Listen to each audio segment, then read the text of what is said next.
Nous arrivons en cette fin de matinée à la troisième conférence qui sera assurée par Monsieur Damien Kanzitou. Alors, Monsieur Kanzitou est chercheur au sein de l'Institut d'administration scolaire de l'Université de Mons. Il est spécialiste des questions d'orientation scolaire et professionnelle et de l'approche orientante. Sa présentation sera consacrée à l'école, premier pas vers l'orientation tout au long de la vie. Merci de me donner la parole. Et tout d'abord, j'ai trouvé vraiment intéressant les intervenants précédents, et je pense ça a montré qu'on peut aborder cette thématique de l'orientation de plein de façons différentes. Et ce que je vais essayer de faire un peu avec vous ici, c'est de reparler, de reconsidérer donc cette problématique de l'orientation par rapport à l'école avec un grand E, et notamment ce qu'il est possible de faire pour mettre en place une orientation la plus positive possible avec les étudiants et les élèves. Donc, je ne me suis pas présenté, mais je suis donc assistant de recherche à l'Université de Mons, et donc j'ai fait mon doctorat sur l'orientation scolaire et particulièrement sur l'approche orientante. Je vous demanderai, si vous voulez bien, de participer à la présentation. Alors, je ne vois pas vos commentaires, j'espère que je pourrai les voir à un moment donné, parce que je vais vous solliciter deux ou trois fois, donc n'hésitez pas à donner vos réponses. Donc, vous voyez qu'il y a un petit bonhomme qui va nous suivre. Bon, je pense que juste avant de manger, ça sera un peu... ça détendra un petit peu, j'espère. Donc, ce que je vous propose, c'est de commencer par un petit voyage dans le temps, et pour ça, sous la forme d'un petit jeu. Alors, je vais vous demander simplement qui est cette personne, d'après vous. Est-ce que vous la reconnaissez?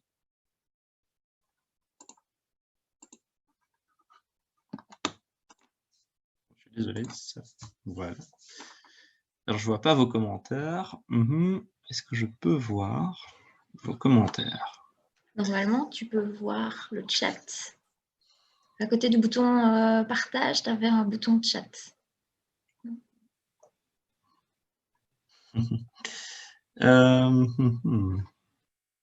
Alors oui, je vois des conversations. Ok, ça va, je sais le mettre sur le côté. Alors, voilà, aucune idée. Jules Ferry, fondateur des Amish, ok. Alors non, non, toujours pas Nobel, pas Durkheim, et c'est pas un hipster non plus. En fait, cette personne est Frank Parsons. Alors, qui est Frank Parsons? Vous n'allez pas sur Google, hein, l'idée n'est pas d'aller rechercher. Est-ce que quelqu'un sait qui est Frank Parsons?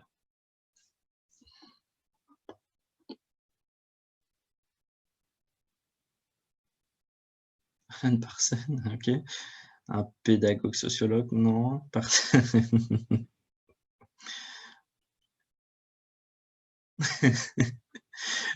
Ok.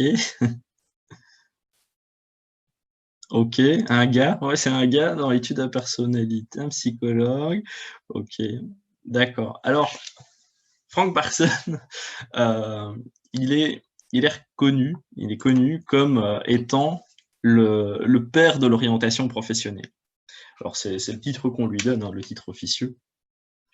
En fait, Frank Parsons a été vraiment le premier à mettre en place, à développer une approche professionnelle de l'orientation.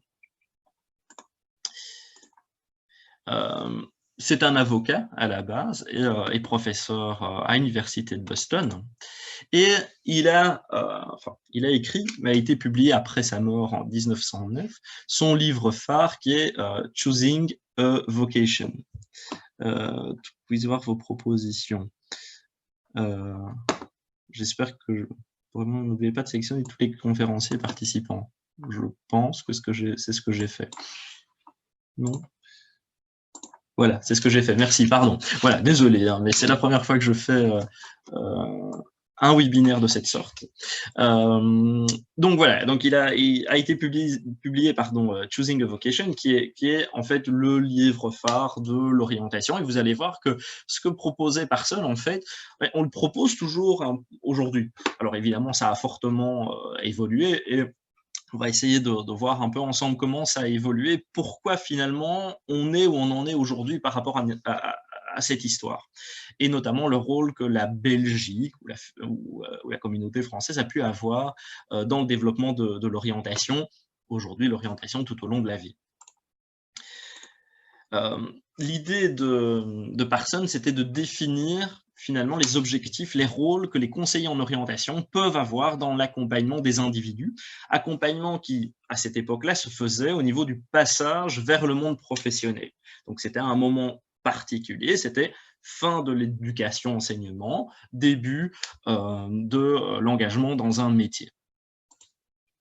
Et pour faire ça, Parsons a dit, ben voilà, il faut prendre en compte 3 grands axes. Le Man Analysis, qui est l'analyse de la personne, la connaissance de soi, analyse des capacités, aptitudes, etc. Le Job Analysis, qui est l'analyse des métiers, donc les exigences, les avantages, etc. Et puis, finalement, la rencontre entre les deux, la rencontre entre la personne, ses traits, et les métiers, les facteurs. Et cette théorie est justement, je ne sais pas, j'espère que la conversation n'embête pas, justement, cette théorie est dite des traits et des facteurs. Et je vous propose de vous donner un exemple qui est tout bête. Vous avez un personnage qui est ici. On pourrait, par exemple, si ça fonctionne, l'appeler Pierre. Je trouve que ça lui va bien. Et on va essayer de voir un petit peu comment aurait fait Parsons, ou qu'est-ce qu'il nous dit de faire si on a un conseil d'orientation pour aiguiller au mieux Pierre qui est ici. Alors, première chose, c'est l'analyse de la personne. Pierre, il est fort, il est grand, et disons qu'il a été, il n'a pas l'air, mais il a été scolarisé à peu près jusqu'à ses 13 ans. Et puis, il y a tout un tas de métiers. Alors, Parsons dit, mais ce qu'il faut, c'est connaître les caractéristiques des métiers. Donc, admettons, un type de métier demanderait de la précision, de la force, de l'inventivité. Il y a bien d'autres types de caractéristiques, je vous disais tout à l'heure, notamment, par exemple, les avantages, etc. Et l'idée, c'est de confronter les caractéristiques de l'individu et des métiers pour voir finalement si il y en a qui matchent. Et évidemment, ici, nous dirait le conseiller directif de Parsons, ben voilà, ce qui matche le mieux, c'est Pierre et le marteau, et Pierre est content. Donc vous voyez que cette histoire de match existait bien avant les applications de rencontre, par exemple. Alors je vois je répondrai. Hein. Alors oui, ça se faisait avant, mais pas de façon professionnelle. Mais disons que la différence, même si ça c'est encore utilisé, j'ai vu passer la DVP notamment, ou d'autres, ou par exemple les théories de Hollande et tout ça, donc je vais juste donner un petit détail, une petite explication par la suite, sans revenir dessus. Les buts étaient différents de ceux d'aujourd'hui. Je vais vous donner un exemple qui est assez flagrant. Oui, c'est le Tinder de l'orientation, c'est ça. Mais prenons l'exemple de Fernand Mauvezin. Alors, Mauvezin était ingénieur, directeur de la Chambre des métiers de la Gironde du Sud-Ouest. Et je ne sais pas si vous le connaissez, et surtout si vous connaissez ce qu'il a écrit. Il a écrit La Rose des métiers. La Rose des métiers, c'est un traité d'orientation professionnelle. Vous voyez qu'on est quand même à peu près une dizaine d'années après ce que Parsons a publié. Et l'idée de ce traité, c'est de répertorier les qualités, les aptitudes qui sont nécessaires à l'exercice de, ici, 250 métiers, et notamment aussi les défauts qui sont rédhibitoires. Sa fille, quelques années après, va faire la même chose, mais pour les filles, pour les femmes, et va évidemment s'orienter, c'est le cas de le dire ici, vers des métiers particuliers, qui étaient des métiers plutôt ménagers, hôteliers, administratifs, etc. Et vous et pourquoi on faisait ça et on n'ouvrait pas à d'autres types de métiers. Mais où je veux en venir avec Mauvezin, c'est pour vous montrer que à cette époque, l'idée d'une orientation qui permettrait de s'accomplir personnellement, elle n'était pas nécessairement présente partout. Et voilà un exemple de son bouquin, tiré de son bouquin. Pardon. Donc, vous avez un jeune homme d'origine modeste, donc plutôt pauvre, mais qui réussit bien à l'école, qui est brillant. Et voilà ce que dit Mauvezin. Admettons, lui dîmes-nous, que vous réussissiez. Donc on est le conseiller, on lui dit ça. Vous voilà, professeur de lycée ou même professeur de faculté, votre père et votre mère seront restés les paysans frustres de votre enfance, vos frères et vos sœurs seront peut-être domestiques. Vous vous marierez, professeur agrégé, vous épouserez sans doute une jeune fille instruite et riche. Ne serez-vous pas mal à votre aise pour lui montrer le berceau de votre enfance et la présenter à votre père, à votre mère et aux autres membres de votre famille de conditions si humbles? Si vous avez un enfant, votre femme ne voudra sans doute pas qu'il joue avec ces petits paysans de cousins aux façons grossières qui abîmeraient ses beaux habits et lui feraient prendre de mauvaises manières. Alors, je doute qu'aujourd'hui, un conseiller d'orientation ne va pas nécessairement dire ça. Enfin, j'espère qu'il va en tout cas pas le dire, voire même peut-être pas le penser. Mais ça, on en est sûr. Mais Mauvezin rajoute, en fait, dans sa préface, que si ceux qui nous feront l'honneur de le lire ou de parcourir cet ouvrage arrivent à la conclusion que, décidément, n'importe qui n'est pas apte à faire n'importe quoi, nous nous estimerons largement payés de notre paie. Vous voyez que, à cette époque, c'est pas tout le temps comme ça. L'idée n'est pas d'avoir nécessairement de l'adéquationnisme exacerbé et une reproduction sociale dans les activités d'orientation, mais ça existe. Donc, l'orientation a été confrontée à cette époque et dans son développement ultérieur à justement une remise en question de ses objectifs et de ses buts, évidemment. Et comme je vous dis, tous n'avaient pas ce but. Alors, je vous propose de continuer le petit jeu. Est-ce que vous reconnaissez ces deux personnes?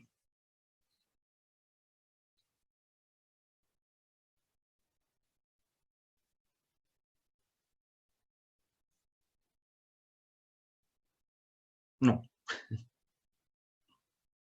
Personne? Ouais. À droite, on voit quelquefois son visage dans certaines écoles. Je vais vous donner un petit indice. Ils sont belges. Non, c'est un petit indice. Hein. De Crowley, ok, d'accord. De Crowley, c'est juste. Et de Crowley est à droite. Non, pas Freinet.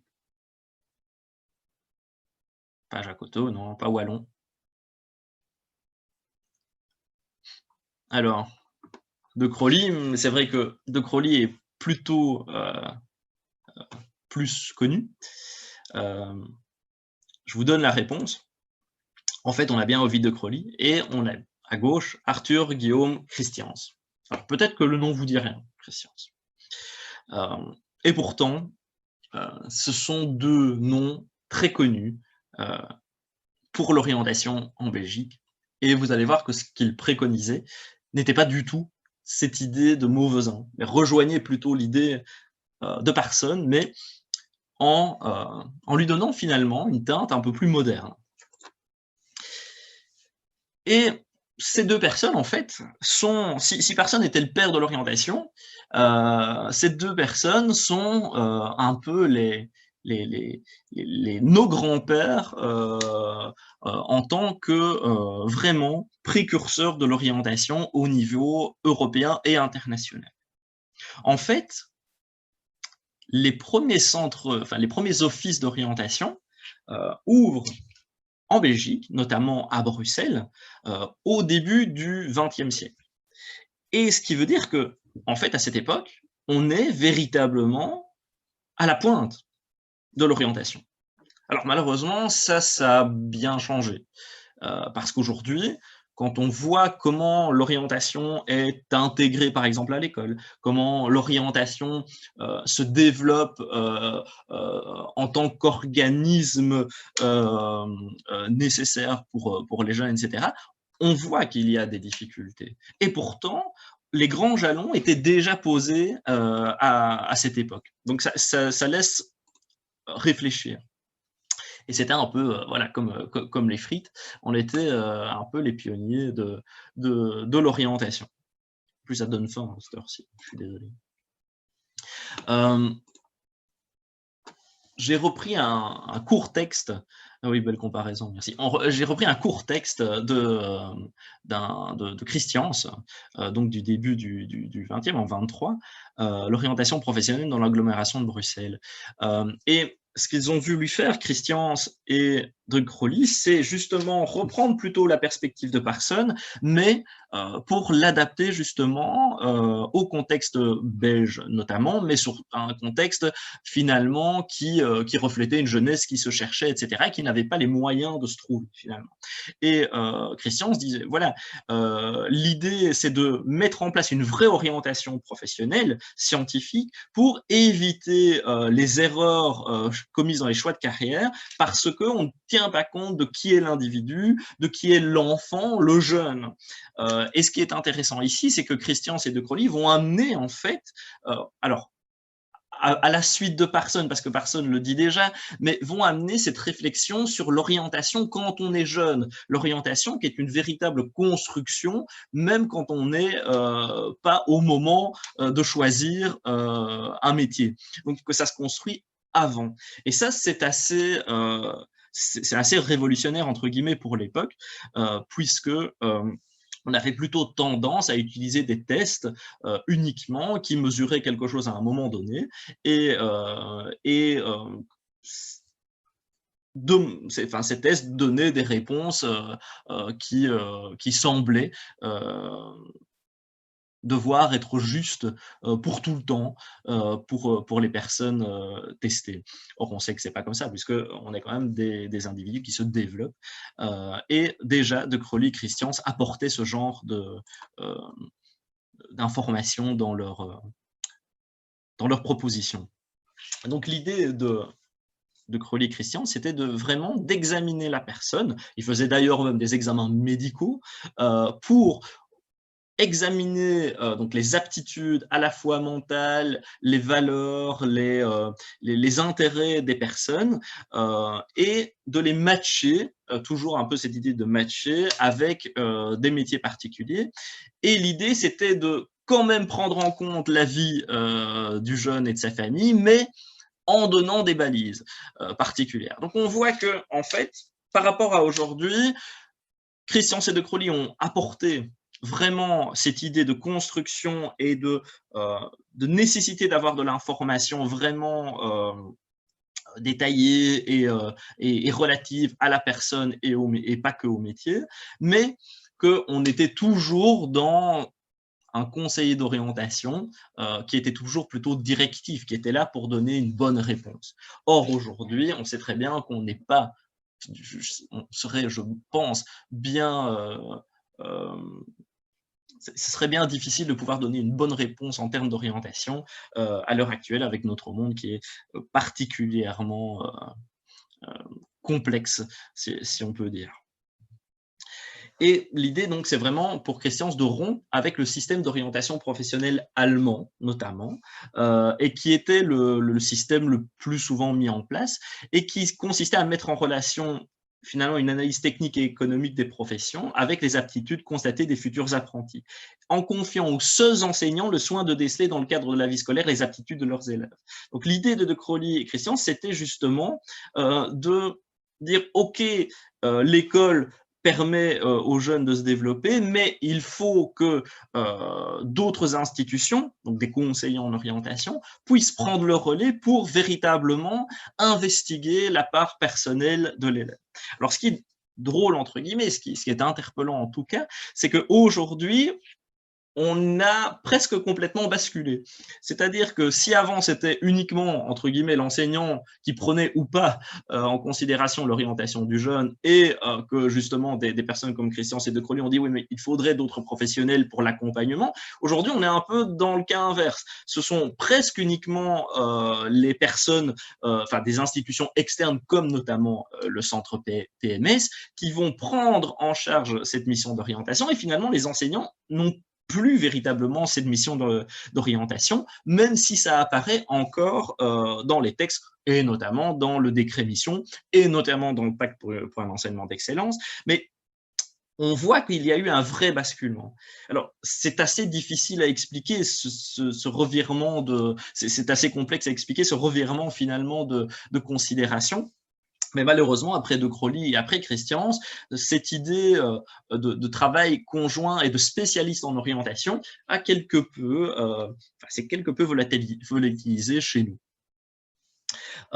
Pourtant, il y a eu des émules, il y a eu des arrêtés royaux qui ont renforcé la prise en compte de l'orientation et ça a notamment été le cas, ça a été repris par les diverses institutions comme le Centre national d'orientation professionnelle qui a été créé, la Jeunesse ouvrière catholique, également donc la JOC de 1941, la Centrale pour les bureaux d'orientation. Donc à leur suite, se sont vraiment développées des instances d'orientation, mais paradoxalement, ça a retiré ça a retiré finalement l'école de cette prise en compte de l'orientation. Et puis vint 1947. Alors 1947, ça doit, je pense, vous parler peut-être pour ça ou peut-être pour d'autres raisons. Alors est-ce que vous savez pourquoi je mets en avant comme ça la date de 1947, d'après vous? Quand on parle d'orientation et de son développement chez nous.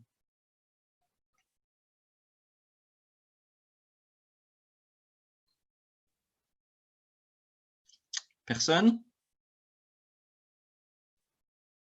Immigration. Relance de l'économie. Plutôt au niveau institutionnel.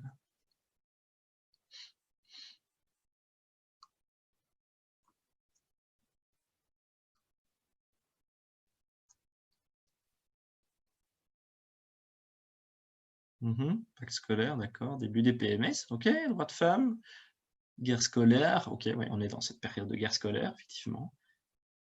Ok, donc effectivement, 1947, alors vous avez parlé de guerre scolaire, etc., c'est juste, mais c'est la naissance des centres PMS. Et vous voyez qu'en 58, on a cette définition de l'objectif de l'activité de centre PMS qui est de s'occuper surtout d'orientation continue, scolaire et professionnelle, et de collaborer avec l'école finalement pour solutionner les difficultés, les problèmes que individuellement les élèves pourraient avoir. Et donc l'idée, c'est de participer à des recherches communes sur les méthodes pédagogiques. Donc ça, c'est ce qui était donné, ce qui était donné comme objectif un peu général au centre PMS. Et encore une fois, où je veux en venir avec ça, c'est que on a vraiment ce basculement qui rentre dans les textes légaux et on se retrouve aujourd'hui avec une problématique qui est l'inverse, qui est une prise en compte trop faible de l'orientation à l'école et donc une surcharge finalement d'institutions comme le centre PMS qui a d'autres missions.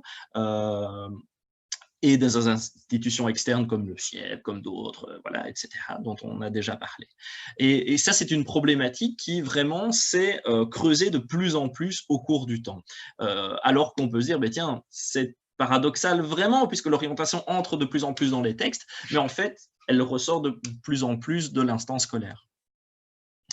Et il y a eu, en fait, différentes tentatives pour réorganiser finalement cette prise en compte aussi de l'orientation pendant ces guerres scolaires, donc comme vous l'avez dit, et apparaît en 1949 un enseignement dit multilatéral, dont le but était de constituer l'ébauche d'un établissement où se juxtaposerait orientation générale et orientation technique et professionnelle. De plus en plus, on va basculer sur une réflexion, vers une réflexion sur une sorte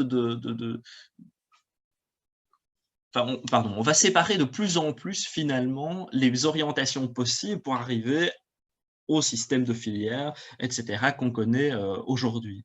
Et on va avoir vraiment beaucoup de mises en place différentes, j'en ai vraiment reprises que quelques-unes, mais arrivent ces initiatives qui ressemblent au tronc commun qu'on connaît aujourd'hui et on est toujours dans des situations qui n'aboutissent pas.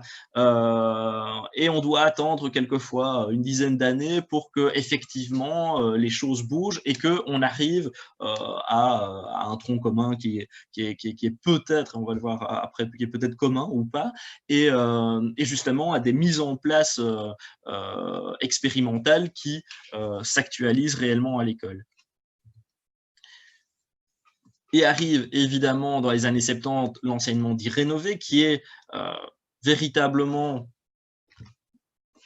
qui a été un basculement dans la prise en compte de l'orientation, puisque l'idée était aussi de donner justement plus finalement de chance aux jeunes issus de milieux moins favorisés, etc.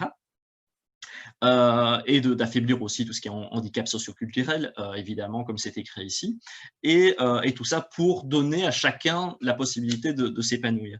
Alors, tout ça, ça repose, c'est une question d'orientation.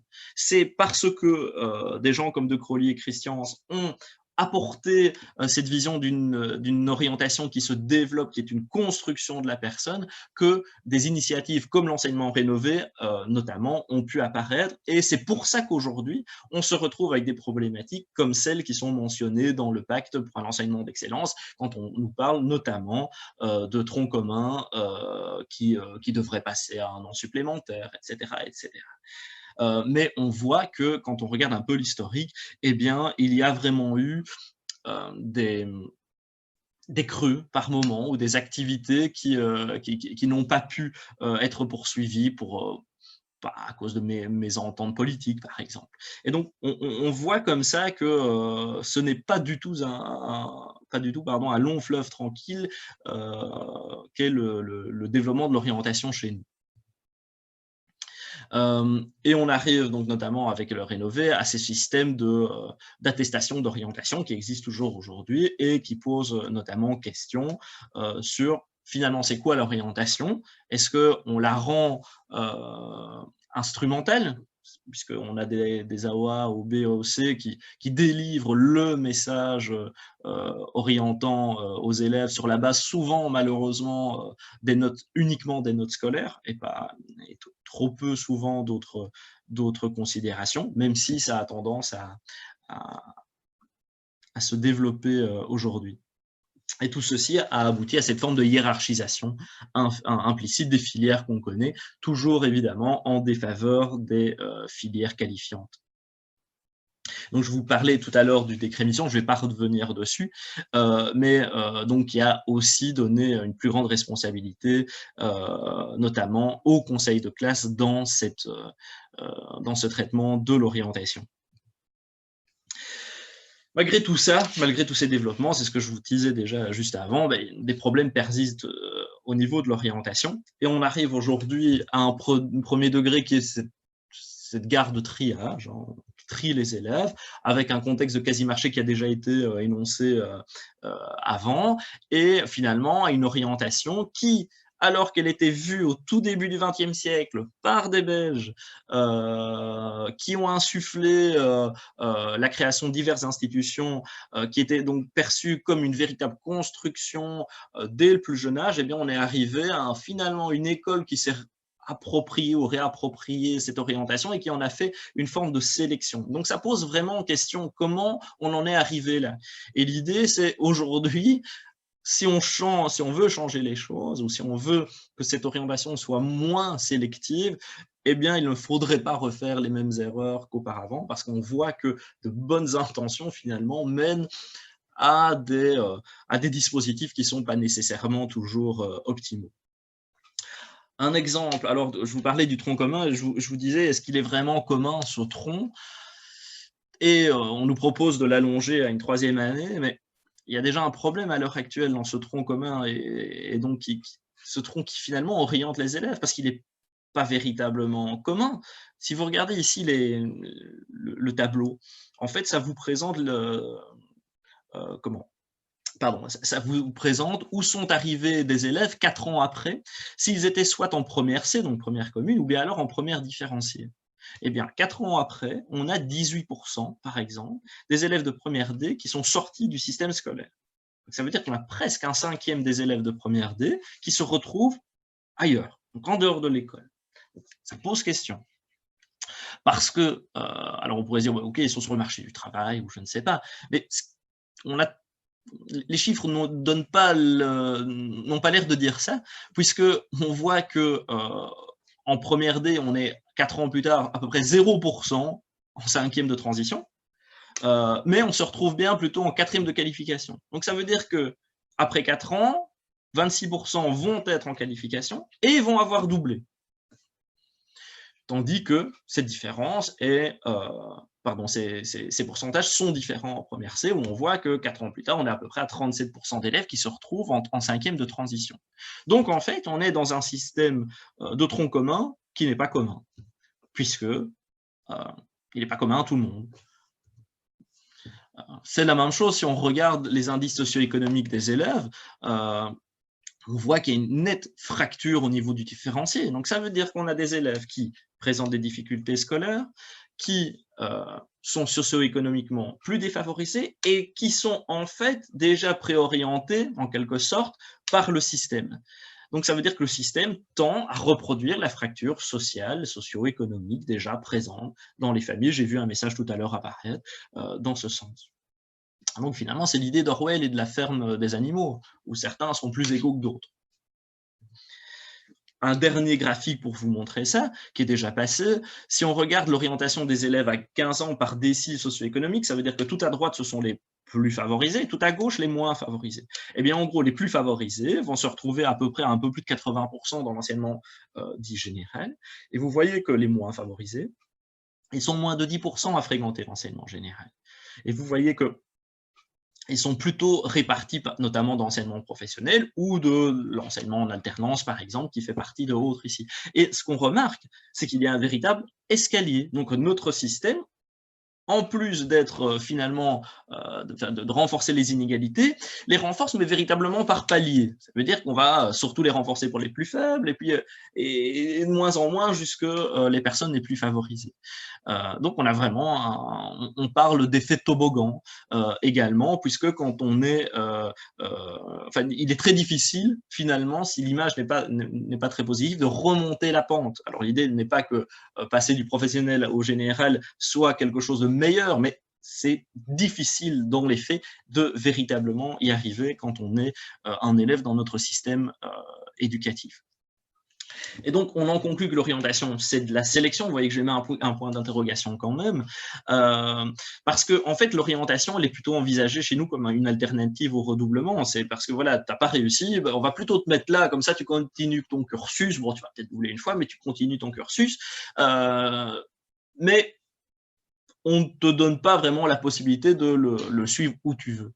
On peut aussi en conclure que ne sont pris en compte que les résultats scolaires pour orienter les élèves et que finalement, même pour les élèves qui sont en réussite, il y a très peu de réflexion.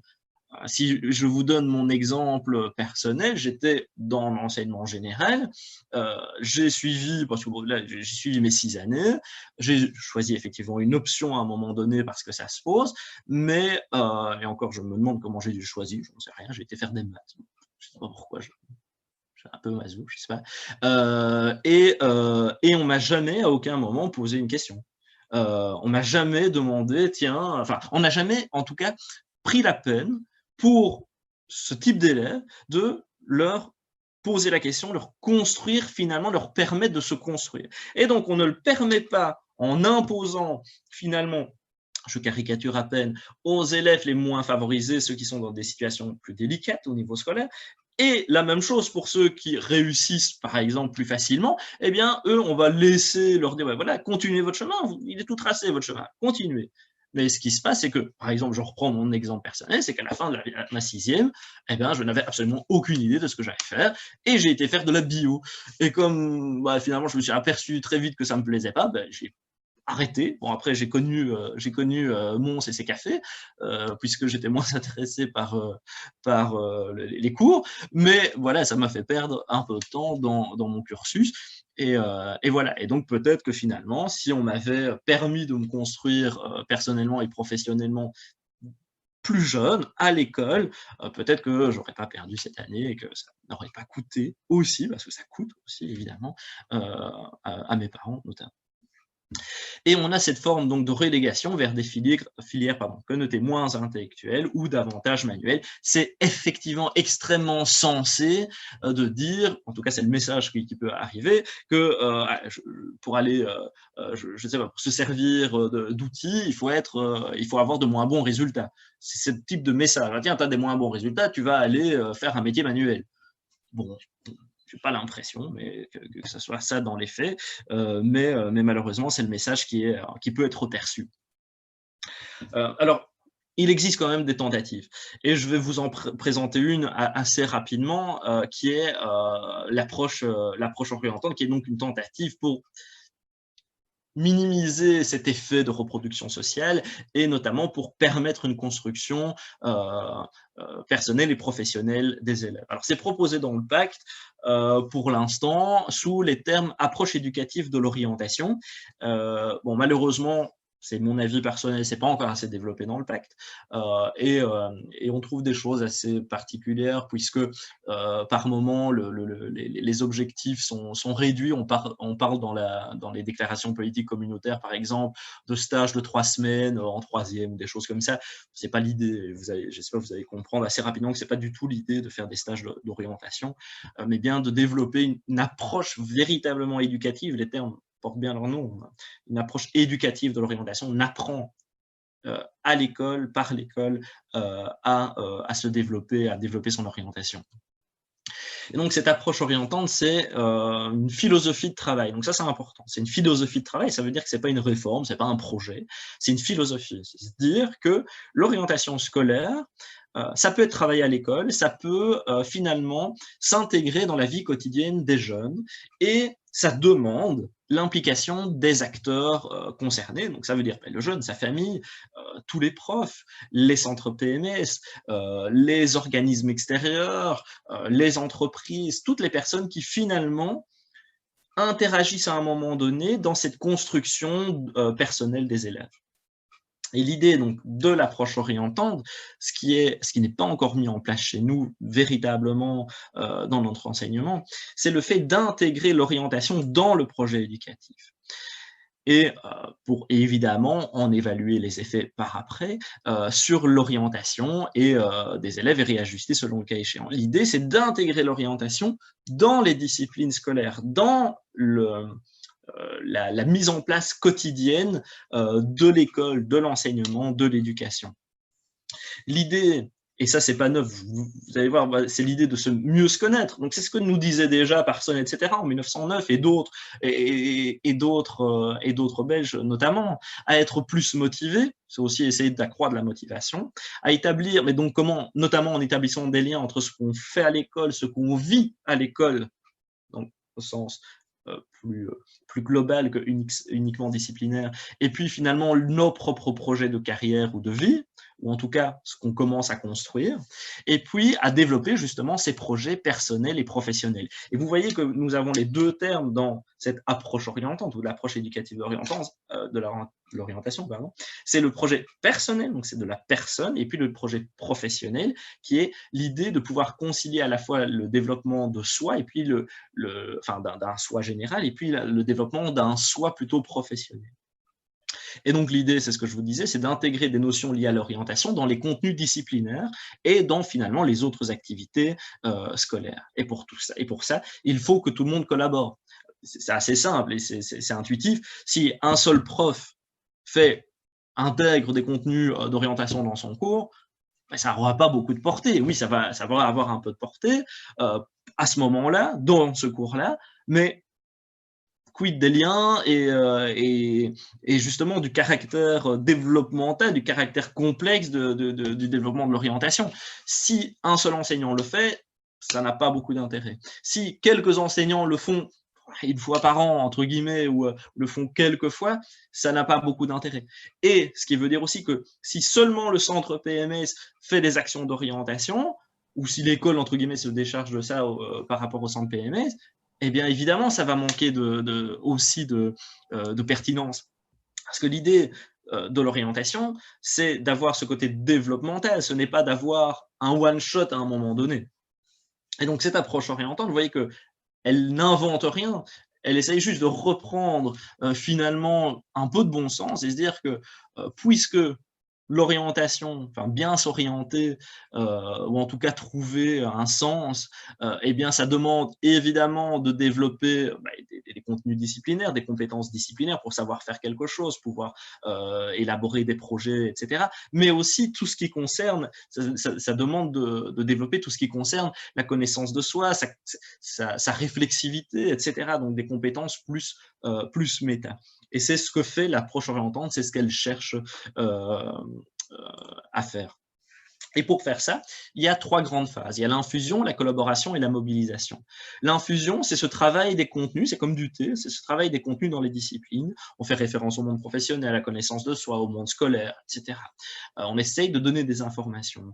On essaye que ces informations soient intégrées. Et on essaye que l'élève puisse réfléchir sur ces informations.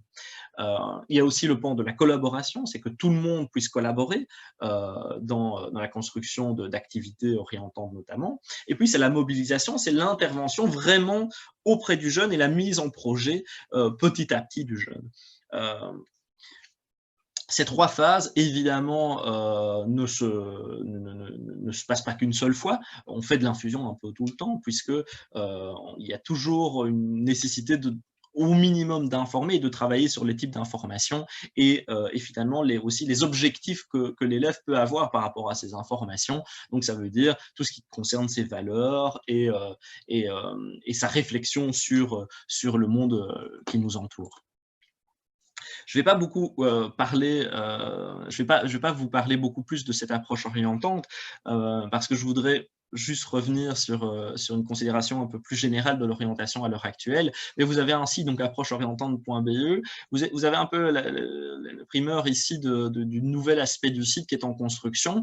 Donc il sera, je pense, au mois de janvier, il sera complètement opérationnel et où vous allez trouver donc tout un tas de ressources, d'outils. Vous voyez, il y a des onglets au-dessus, formation, ressources, recherche, etc., qui traitent de l'approche orientante, qui traitent de l'approche éducative de l'orientation. Vous allez trouver notamment des outils pour les membres des centres PMS, pour les écoles, pour les parents, pour les institutions externes, etc. Et on collabore notamment avec divers pouvoirs organisateurs comme la Province de Hainaut, de Liège, la ville de Liège, etc.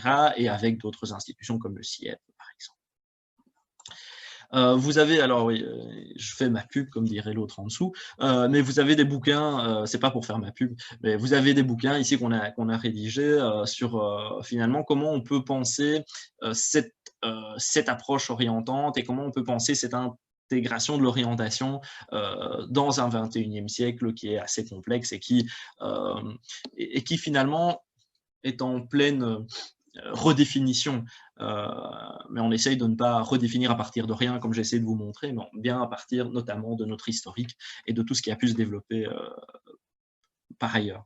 Et donc pour terminer, je pense que je dois encore avoir une minute peut-être, pour terminer, finalement, questionner l'orientation, c'est questionner l'école. Mais l'idée, c'est qu'est-ce qu'on veut comme école ? On pourrait, par exemple, dire qu'on ne veut pas d'école, comme Illich disait. On aurait des institutions de formation un peu partout. Mais est-ce que éclater l'école en institution, ça serait vraiment bénéfique pour des gens qui justement sont déstructurés a priori? Et donc, l'idée vraiment de cette approche orientante et des théories récentes de l'orientation, qui est notamment le life design, c'est que pour répondre aux défis actuels, qui sont des défis de construction d'individus, construction personnelle, mais qui sont aussi des défis liés aux nombreuses crises qui nous frappent. Et par exemple, aujourd'hui, la crise du Covid et celle, par exemple, écologique qui est toujours en filigrane.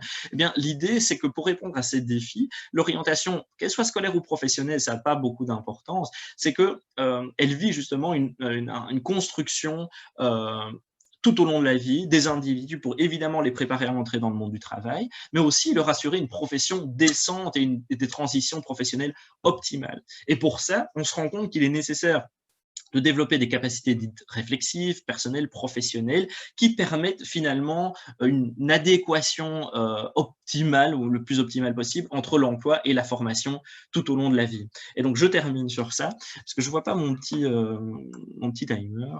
Je suis désolé, je n'ai pas l'habitude de travailler comme ceci. Et aujourd'hui, l'orientation, qu'elle soit scolaire et professionnelle, elle vise la construction finalement d'un monde plus humain, plus équitable, plus durable. Et quand on l'intègre à l'école et quand on met en pratique des activités d'orientation, il est nécessaire de prendre en compte ces considérations plus générales. On ne peut pas faire fi du monde dans lequel on se trouve. Et faire fi du monde dans lequel on se trouve, ce n'est pas uniquement parler du marché de l'emploi, ça en fait partie notamment, mais c'est parler de tout l'environnement, vraiment dans une perspective plus holistique. Et l'idée, ce n'est pas aider des citoyens à s'interroger sur le monde qu'il conviendrait de construire, c'est finalement leur donner les possibilités de gérer tout l'ensemble des conseils qu'ils reçoivent pour justement non pas appliquer bêtement une recette qu'on pourrait leur donner, mais véritablement reconstruire leur schéma de pensée pour pouvoir non pas s'intégrer, mais pouvoir participer à la construction de cette entité. Voilà, j'avais mis mon petit timer qui me dit que j'ai fini et qui ne s'arrête pas. Qui ne s'arrête pas, c'est pas grave, je vais l'arrêter. Donc voilà où je voulais en venir avec vous aujourd'hui. Et puis finalement, est-ce que, je suis désolé, ça sonne. Finalement, est-ce que on n'essaye pas de faire en sorte que nos jeunes puissent s'engager, mais dans un sens plus noble, entre guillemets, et pas nécessairement à s'engager dans une voie uniquement professionnelle. Donc voilà, je vous remercie. Je suis désolé pour tous les couacs matériels, on va dire. Merci beaucoup, Damien, pour cette intervention éclairante. Je vous propose de passer directement aux questions. Il y a eu quelques questions pendant ton intervention. Alors, en tout cas, des réactions. Alexandre signalait que la démarche ADVP, tu l'avais relevé déjà, permettait la rencontre entre connaissance de soi et connaissance des métiers. Oui. Oui, alors, mais la DVP, c'est les années 70 à peu près, hein, c'est Pelletier, Noiseux et tout ça. Alors, la DVP est en fait, en gros, ce qui a été développé, c'est la base de l'approche orientante. Mais l'approche orientante, en tout cas telle qu'on la conçoit aujourd'hui chez nous, en Belgique francophone et ailleurs, c'est plus que la DVP. La DVP, c'est un outil qui permet effectivement de faire rencontrer connaissance de soi, connaissance du monde scolaire. Mais la DVP insiste moins justement sur ce dont j'ai parlé à la fin, qui est la réflexion sur les grands objectifs. Pourquoi on fait ça et pourquoi ce que l'apprenant, le jeune, va pouvoir, entre guillemets, apprendre via la DVP, finalement, comment lui se positionne par rapport à tout ça. Et la DVP étant un outil, c'est évident, il ne prend pas en considération l'aspect plutôt collaboratif. Alors, Pelletier, Noiseux, etc. On parle du fait que les profs, notamment que les conseillers en orientation doivent travailler de pair, mais vraiment l'idée de construction collaborative, elle est plutôt apparue dans l'approche orientante et c'est plutôt ça qu'on essaye de renforcer au niveau des équipes pédagogiques. Et juste pour terminer, c'est d'ailleurs ce qui est le plus compliqué à faire. La DVP, en tant qu'outil, il fonctionne plutôt bien. Il n'est pas trop compliqué à mettre en place. Mais après, c'est qu'est-ce qu'on en fait, qu'est-ce qu'on fait des résultats et finalement, qu'est-ce qu'on fait l'élève, qu'est-ce qu'on fait le jeune, qu'est-ce qu'on font les parents, est-ce qu'ils sont informés, etc. Donc oui, c'est une base, mais on essaye d'aller un peu plus loin dans une réflexion un peu plus générale et à visée pluridisciplinaire, collaborative, etc. Effectivement. Ok, merci Damien. On avait aussi une réaction quand tu parlais de M. Parsons, qui disait que l'orientation se faisait bien avant lui, puisqu'on orientait les gens sur toute une série de caractéristiques, même physiques. Et donc, Oui, tu disais que ce n'était pas de manière professionnelle à ce moment-là. oui, mais disons qu'en fait, bon, vous avez vu que j'ai dû un peu sprinter, hein, parce que j'aurais bien voulu vous parler très longtemps. Alors, on orientait évidemment avant, dans le sens où on amenait vers un travail, vers le monde professionnel, mais ça reposait sur des choses souvent pseudo-scientifiques. On parle de craniologie, par exemple, la forme du crâne, la bosse des maths, ça vient de là. Voilà.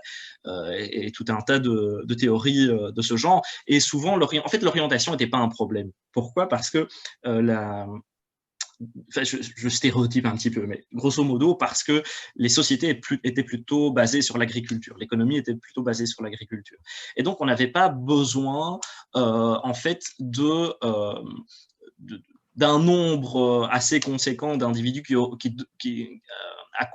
auraient des compétences vraiment particulières. On avait besoin d'une main-d'œuvre qui, en fait, se reproduisait un peu socialement via les parents, etc.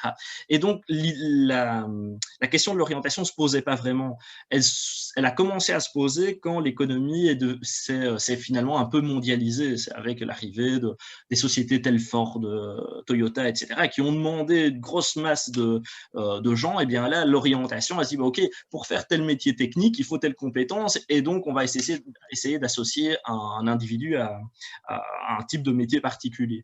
Mais évidemment, on le faisait avant. On retrouve des traces chez Comenius au 15 ou 16e, je n'ai plus la date en tête, je crois que c'est 16e. Enfin, voilà, on retrouve des traces d'orientation dans divers livres, mais une vraie prise en compte professionnelle, comme Parsons l'a proposé, ça n'existait pas en tant que tel. Okay. Alors, j'ai encore 3 questions. Muriel demande comment collaborer sur l'aspect connaissance de soi dont les étudiants ont besoin très tôt en début du secondaire. Alors, l'orientation, donc qu'on parle d'approche orientante ou qu'on parle d'autre chose, l'idée de l'orientation, du travail de l'orientation, c'est que on a des individus qui naissent, qui grandissent, puis qui sont étudiants, puis qui font un métier, puis qui sont retraités, puis voilà, qui partent. En gros, on a ce que Super appelle l'arc-en-ciel de la vie. Eh bien, à l'heure actuelle, les théories de l'orientation nous disent que pour que quelqu'un puisse entrer dans le marché du travail, trouver un sens à sa vie, des perspectives à sa vie, qui puissent être plutôt durables, éthiques, etc., eh bien, il est nécessaire de développer le plus tôt possible tout un tas de compétences, de capacités, de connaissances qui portent à la fois sur la connaissance de soi, du monde scolaire, du monde professionnel, la réflexion sur tout ça, la réflexivité. Et donc, tout ça, en fait, ça se met en place le plus tôt possible. Donc, dès l'enseignement maternel, on peut faire des choses. Je vous donne un exemple. Et il faut bien comprendre ce que je dis. Je n'instrumentalise pas les individus. C'est pas ça que je dis qu'il faut faire. Et je ne fais pas de l'orientation un outil permettant justement de formater les gens. C'est pas du tout ça qu'il faut comprendre. Du tout. Et si c'est ça que vous comprenez, c'est que j'explique mal, parce que c'est pas du tout ça. Je vais vous donner un exemple. Avec une étudiante qui faisait son mémoire, on a fait un travail, un article, et puis elle avait été en fait auprès d'enseignantes maternelles. Et elle avait juste demandé, voilà, parler des métiers. Avec les petits. Donc, ce qu'elle avait fait, il y avait du scotch, des petits bonhommes, et on mettait des vêtements avec le scotch sur les petits bonhommes. Il y avait une fille et un garçon. Et en fait, ce qu'on a remarqué, c'est que de façon innée, enfin, non, pas de façon innée, enfin, très petits, les enfants ont tendance à genrer fortement les métiers. Donc, le garçon, c'est le policier et la fille, c'est l'infirmière. Et donc, l'idée, c'était voilà, de pouvoir parler un peu de ça avec les élèves. Et en fait, ce qu'on a vu, c'est que les enseignantes, sans le vouloir, en disant même ne pas vouloir le faire, induisaient tous des stéréotypes sexués ou genrés, etc. Et donc, par exemple, quand on parle de travailler l'orientation au maternel, c'est évidemment pas de construire, on va pas aller dire aux petits qu'est-ce que tu vas construire comme projet personnel et professionnel, c'est pas l'idée, ça n'a aucun sens. c'est pas du parler des métiers, des salaires, etc. Mais c'est par exemple prendre en compte ces stéréotypes sexués qui ont une influence sur l'orientation, puisqu'on parle de plafond de verre, etc. pour les filles, on ne va pas refaire tout ça, mais c'est un exemple parmi d'autres. Et donc, quand on parle de travailler collaborativement, il faut que, d'une part, les professionnels comme les enseignants aient conscience de ça, aient conscience qu'on peut travailler différents aspects de l'orientation à différents moments, on ne le fait pas de la même façon avec tout le monde et à tous les âges, évidemment, mais qu'il faut le prendre en compte et que il faut avoir une vraie réflexion là-dessus, parce qu'on peut, tout le monde, tous les profs ont un petit peu d'orientation dans le sens où ils vont parler d'un métier, ils vont parler, j'en sais rien, de quelque chose de particulier, mais l'aspect collaboratif est très peu mis en place parce que c'est très peu partagé pluridisciplinairement ou transdisciplinairement, et surtout, on a un peu l'impression que c'est fait par moment, de façon ponctuelle, mais qu'il n'y a pas véritablement de trame commune et de lien. Et c'est ce manque de lien qui fait en fait, qui apparaît comme vraiment une difficulté dans la construction personnelle et professionnelle des jeunes. Alors, je vois que le décret date de 60, oui, mais ils ont été mis en place plus tôt. Mais le décret, effectivement, date de 60. Oui. Alors ensuite, on a plusieurs interventions, plusieurs réactions qui concernent le fait de faire de l'orientation par les enseignants. Laurence demande si ce n'est pas dangereux de faire de l'orientation par les enseignants quand on sait que c'est une approche qui demande une certaine formation, qu'on prend en compte le développement, la connaissance de soi, les valeurs, les ressorts de la motivation, le domaine de la psychologie. Et donc, elle dit qu'on risque de se retrouver dans un système qui reste directif au sein de l'enseignement.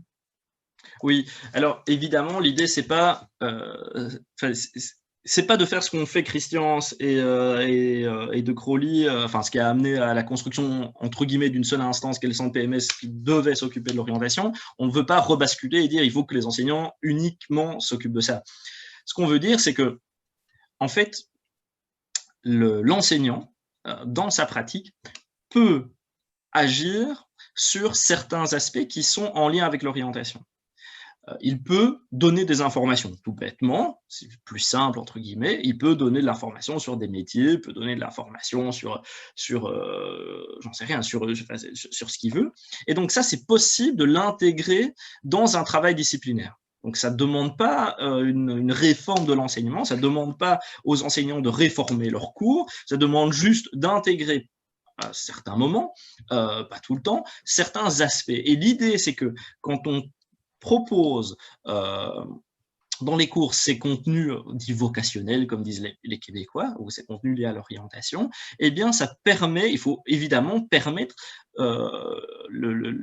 l'émergence d'une réflexion sur ces informations. Et la réflexion sur l'information, l'enseignant peut le faire. Évidemment, la construction qui est plus de l'ordre personnel, donc elle doit être laissée à des spécialistes, à des professionnels comme notamment les psychologues qui sont dans des centres PMS. Et l'idée, c'est de collaborer, c'est que l'enseignant puisse prendre en charge ce qu'il peut prendre en charge, où il n'y a pas, par exemple, de difficultés déontologiques ou éthiques ou je ne sais quoi. C'est pas l'idée de l'enseignant qui va aller demander à l'élève pourquoi, ce que font ses parents et pourquoi ses parents sont, j'en sais rien, au chômage, etc., j'en sais rien, ou décédés. C'est pas cette idée-là. C'est pas de s'immiscer dans le personnel, le plan personnel qui doit être pris en charge évidemment par les professionnels, mais c'est de pouvoir donner du sens à l'enseignement en intégrant des contenus orientants dans les disciplines et de travailler de pair avec les centres PMS. Mais l'inverse est vrai, que les centres PMS travaillent de pair avec les écoles aussi, évidemment. Mais c'est possible. Hein. Alors, je te remets ça juste, excuse-moi Sarah, c'est juste, c'est possible parce que c'est mis en place dans différents PO. Je citais tout à l'heure la province de Hainaut, province du Brabant Wallon, province de Liège, ville de Liège. On a mis en place des choses et ça perdure. Et d'ailleurs, c'est pour ça qu'aujourd'hui, on trouve cette approche éducative de l'orientation dans le pacte, même si ce n'est pas encore exactement ce qu'on veut, c'est pas encore assez exhaustif qu'on pense, mais c'est vraiment des recherches-actions où on allait sur le terrain avec les élèves, on a mis en place ces outils et on a vu que ça fonctionnait, que la collaboration entre centre PMS et école était possible et amenait une plus-value, notamment dans les réflexions des élèves sur ce qu'ils voyaient comme, entre guillemets, j'utilise des termes qu'on n'utilisait pas avec eux, mais construction personnelle et professionnelle à plus ou moins long terme. Alors, tu parlais du pacte, justement, Catherine et Pierre se demandaient si cette approche éducative de l'orientation allait leur être enseignée aux futurs enseignants. Et du coup, Patricia demande aussi comment vont être formés les enseignants qui, eux, sont déjà en place. Bien sûr. Alors, le point de la formation est un cheval de bataille vraiment important. C'est évident qu'il faut que les enseignants soient formés à l'orientation. Alors, on peut se poser la question, comme certains l'ont posé, tiens, est-ce qu'il faut qu'ils fassent de l'orientation? D'accord, ça c'est une question. Mais être formé à l'orientation, c'est indispensable parce que, en tant qu'enseignant, on agit auprès d'un public qui vit, voilà, qui vit dans une certaine société, qui est souvent évidemment la même dans laquelle le prof vit aussi. Mais l'orientation, de par son caractère vraiment, elle prend en compte énormément de choses. Elle prend en compte toutes ces considérations éthiques dont je parlais tout à l'heure. Elle prend en compte le développement des personnes, etc. Évidemment, c'est une réalité qui est toujours existante chez tout le monde. Et aujourd'hui, les enseignants n'ont pas de formation à l'orientation, rien. Donc ils ne savent pas, en gros, nécessairement comment le système oriente. Ils ont bien une idée, hein, c'est pas l'idée, enfin c'est pas le propos, mais ils ont bien une idée comment le système oriente, mais peut-être pas de tout l'impact que ça a sur les jeunes. Et puis, ils n'ont pas non plus nécessairement, ils ne sont pas nécessairement formés, ils ne sont pas formés à, au fait que l'école aujourd'hui, c'est une école où on apprend, mais aussi où on éduque. Il y a ce pan éducation qui est derrière. Et l'orientation, c'est ça, c'est d'arriver à former des citoyens. C'est une des dernières dias. L'idée, c'est de former des citoyens engagés, des gens qui ont des perspectives à leur existence. Et ça, évidemment, il faudrait qu'ils soient formés à ça. Et on est, d'ailleurs, c'est un chantier sur lequel on est. Et on a fait des propositions, donc on va voir où on va arriver. Mais malheureusement, c'est encore trop peu le cas. Il existe des formations, par ailleurs, ici, je vous parle des formations universitaires, etc. Il existe des formations, et notamment nos collègues de l'UCL font des formations en orientation, mais dans les cursus, notamment en sciences d'éducation, notamment des enseignants ESS, ESI, etc., ça ne figure pas. Et c'est véritablement un manque, évidemment. Et j'embraye pour vous dire quand même que même les psychologues qui travaillent dans les centres PMS ne sont pas nécessairement formés à l'orientation. Donc, ils n'ont pas nécessairement de cours là-dessus. Mais merci Damien, il est 13h15, on est un petit peu en retard sur le programme, donc je vais devoir clôturer cette séance. Merci beaucoup pour ta participation.